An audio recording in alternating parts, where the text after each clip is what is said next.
What a brilliant Australian Grand Prix this has been, but there's still plenty of time for more drama. There certainly is, Crofty, and these two have been fighting each other incredibly hard so far. Aiden, Casper's not your priority, we need you to defend. It's okay. I've got this. Here comes Butler. 3 abreast going into turn 11. Oh, this can't work! And it doesn't! Ackerman's off onto the verge of what looks like damage as well. Is he okay? Is Casper okay? He'll be fine, he's heading for the pits now. You just concentrate on the race. Ackerman will surely be seething at that one. Absolutely, and I tell you who else isn't going to be happy too. Aiden Jackson, not how his F1 race debut should have gone. Hey fantastic people, welcome back to F1ntastic Gaming. You can see we are back with the F1 2021 Breaking Point series. This is chapter 2. We're going to be here at the Chinese Grand Prix. This is about a month after the events of chapter 1 took place, and here the world of motorsport moves fast, with focus quickly shifting to the Chinese Grand Prix. Aiden Jackson and Haas are eager to find form heading into the 4th race of the 2020 season. So this is where Jackson has had a few races in Formula 1, and now he's starting to get a little bit more used to Formula 1 and the top tier of motorsport. It's the Chinese Grand Prix here in Shanghai, and this track fast becoming a rookie's favourite. Alex Albon, remember him from last year? A brilliant race in his debut season, and it looks like Aiden Jackson's continuing the trend. He really is, Crofty. He's showing great promise so far this season. Well, here's Ackerman now, going up behind his young teammates. The rumour in the paddock, Crofty, is that the tension's building between these two. Let's see what happens here. Here we go, Ackerman's going for it! Down the inside of the hairpin, he's bashed his teammate off the track! What are you doing? Casper, what the hell? Looks like Jackson's really struggling to get over that. Okay, Aiden, keep it focused, concentrate. That brush with his teammate clearly affecting the young driver. It looks like it has, Crofty. I can't see any significant damage to that car, so he's going to have to pull himself back into this race.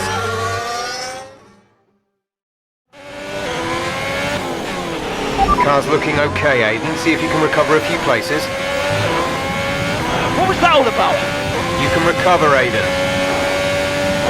That's not okay. That's really not okay. So that was a big incident between Casper Ackerman and Aiden Jackson, and that shows that Ackerman is really mad at Jackson, and that incident completely threw Jackson off. He's down P14 now, and we have to try and recover some positions. I think we have to try and get back into the points paying positions or something like that. So yeah, we really need to buckle down here. And speaking of buckling down, we make a huge dive bomb down into the hairpin on Lando Norris. You can see we locked up there, which forced us to go a little bit wide and allowed Norris to try a switchback, but I think we got a better exit there and we got a better run through the corner, so that's why we were able to stay ahead of Norris. That was quite a sudden dive bomb. I enjoy sudden moves. I really like doing those kinds of overtakes, but now we have quite a big gap ahead to Esteban Ocon, around 2.5 seconds, so we have to try and gain that gap at a very difficult circuit for me, because it's the first time I'm driving the Shanghai International Circuit with ABS off, so I really have to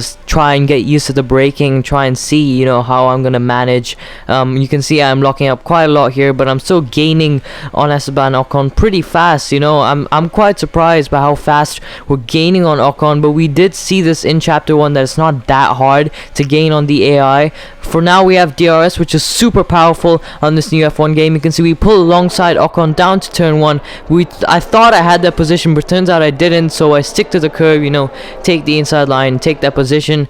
Once you get the braking down over here, once you know the flow of the circuit, once you know where to brake, how to brake, this circuit can get really, really enjoyable to drive. And that's one of the things I really enjoy about the series. There's a lot of catching up to do, so you're pushing constantly and you're just trying to find the fastest way to get around the circuit, and that really allows you to become a better driver, a better gamer. So yeah, that's really, really fun. But you can see that Giovinazzi ahead, we're gonna lap him now, and we're now right up behind Carlos Sainz. We're not actually right up behind him, we're on 1.4 seconds, 1.5 seconds behind him, but that's not really that far, and hopefully we can get within DRS range soon. We're not within DRS range now, and we're also running out of ERS, so that's not a good thing for us. But you can see in this braking zone, we just catch up so much. We halved the gap in one braking zone, which is astonishing, but that's just how it is in Breaking Point, and it's really interesting to see that, even though we're racing at the hardest difficulty that there is in the series. So yeah, hopefully I think Codemasters should make that a little bit harder. But wait, hold on a second. Are we lapping Pierre Gasly? A Haas car is lapping Pierre Gasly. I mean, that is just insane. I cannot believe that. That just proves this is a game, because I don't think in real life, or at least in the next couple of years in real life, a Haas car is ever gonna lap Pierre Gasly. But you can see that there's an AlphaTauri off the track that I think that might be Pierre Gasly. I think that might be why we're lapping Pierre Gasly. He might have had a technical problem, and that caused the yellow flags that we saw for a while there.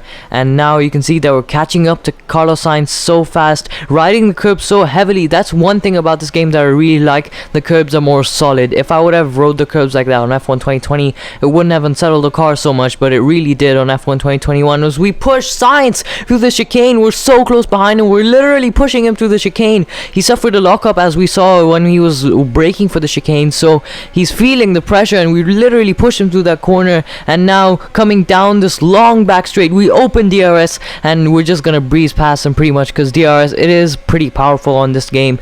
But for some reason in 8th gear we don't manage to make the pass. But in the braking, you know, I'm very cautious on the braking, so he does pull alongside a little bit, but then we secure that position. We're up into P11 now, and now we have to get back into P10. We have to pass Casper Ackerman, our teammate, the man who ruined our race pretty much. So we're making a big comeback here, and we're doing it pretty well, because it's only lap number 12, and we have pretty much until the end of the race to make this, as we push him through the final corner. I really like that final corner, and we literally pushed him through that because he's so slow. We open DRS now. Does he have DRS? No, he doesn't. There is not a car within sight except for his car, so that's why he didn't have DRS. Through turns 1 and 2, we're battling side by side with our teammate. You can see we're still side by side, but through turn 3 I have the inside line, and I can squeeze him out there and secure that position. I actually didn't intend to squeeze him out that much, I just didn't have the grip to leave him the space.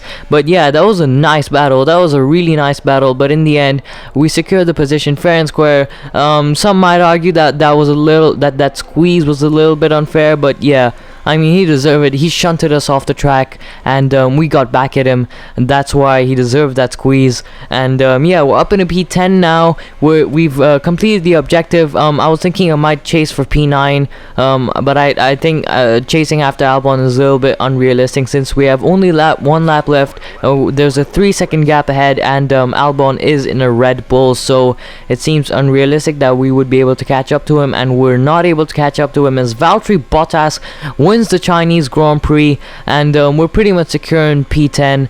The gap behind has gone up to 3 seconds, so that's really good. But one thing to notice is we did gain a second on Albon on this lap, so that's still some really good pace, and I really enjoyed this chapter. It was really fun to film.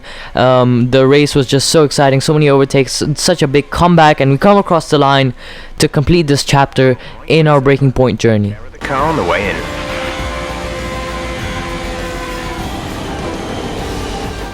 Plenty to look at there, and a little bit ominous seeing the two Haas teammates make contact again. Things don't look stable between these two drivers, Crofty. They've barely been teammates 5 minutes.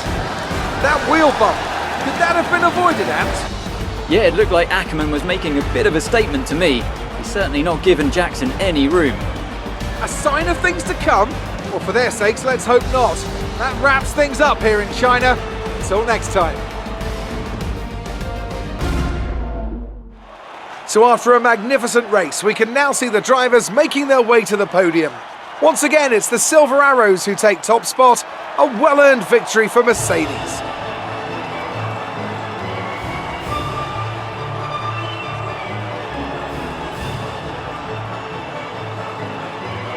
So now we're gonna head to the post-race part of Chapter 2. Following an eventful Chinese Grand Prix, tensions are on the rise at Haas as Jackson and Ackerman again make contact with one another, following an aggressive overtake maneuver by the veteran.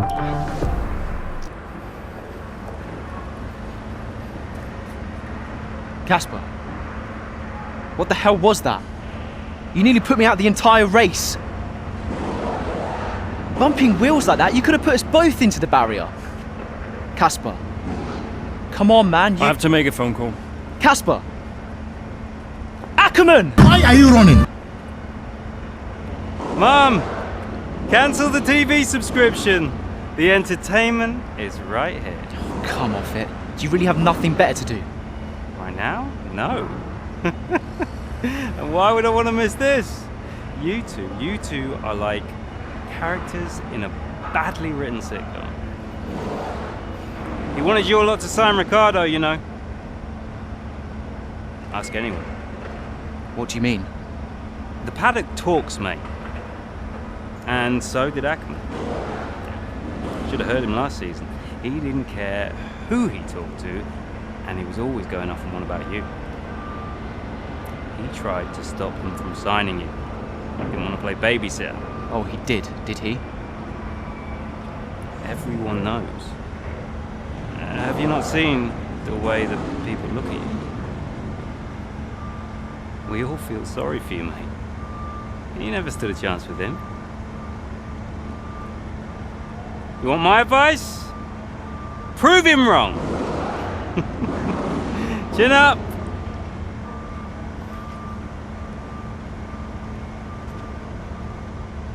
Devin Butler is absolutely set out to ruin Jackson and has his season pretty much. I mean, look at that. He's literally trying to tear the team apart.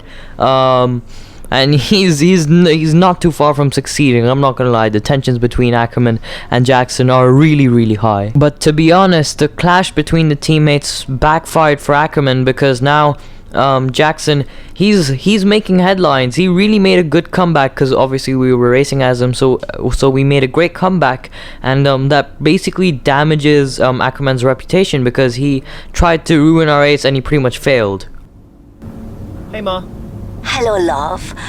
I saw the race and thought I'd give you a call. And why's that? Just to say well done, like I always do. Oh, right. I saw what happened in the race with Casper. Can't believe he wasn't penalized. Are you okay? I'm fine. And Casper, what's he said about it? Nothing. He wouldn't speak to me. Well, maybe keep trying. It can't hurt to clear the air. Just remember what your grandmother always used to say. The fights that can't be won are the fights you fight the hardest. I'm not even sure that makes sense. Just whatever's going on, don't let it get to you. And call me later, okay? Will do. So obviously Jackson's mom is giving him some good advice and good support. Obviously this would be a very difficult time for a driver, because it was a difficult race for Jackson with that collision with his teammate, and the post-race cutscene was also quite intense for him.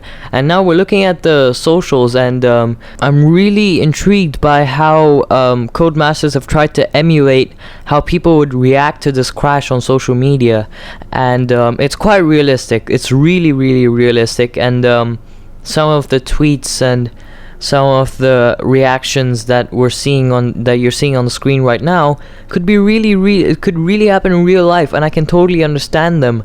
And it's astonishing really how realistic this is and how interactive the social part is, and I really think it's a good addition, and it's really adding to the whole experience and making it just so much more interesting. And really hats off to Codemasters and EA for making this happen, because it's so amazing. Now we're gonna move to the email section, and you can see we have an email from Brian Doyle and from Saskia Mills, who is Eden Jackson's PA. You can see that Brian's email is talking about the debrief, which has been, and also he's talking about the incident with Casper. And it's true. I mean, these are two teammates, Casper Ackerman and Aiden Jackson. They're two teammates at a Formula 1 team.